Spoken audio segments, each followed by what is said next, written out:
Hi folks, Clint from Bismarck-Mandan.com here again. By now I'm sure you've seen a Pomeroy ad just like this one. Do you want your Social Security at risk in the stock market? Berg supported that plan. Well, that's interesting, considering that Pomeroy himself once proposed an even more aggressive privatization plan for Social Security. If you don't already read it regularly, make sure you visit regularguyrant.com. RJ's got a great expose on this, well documented of course.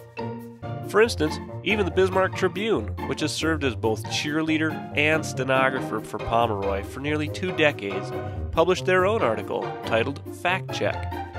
In this article, even they point out that Pomeroy sponsored legislation to put as much as 40% of Social Security funds directly into the stock market. This was under President Clinton.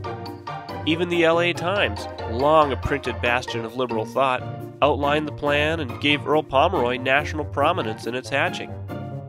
U.S. News asked the question, if privatization is a fair description of allowing individual investment accounts in Social Security, why isn't it a fair description of government investment of Social Security funds in the stock market? First off, here's a reminder. The North Dakota state legislature does not affect federal Social Security policy. Having said that, let's look at that resolution that Rick Berg was a part of. It's a simple non-binding resolution which, quote, urges the President and Congress of the United States to reform and strengthen the Social Security system in order to ensure its viability for future generations. Ooh. Once again, we have more of what I like to call the liberal Democrat shampoo.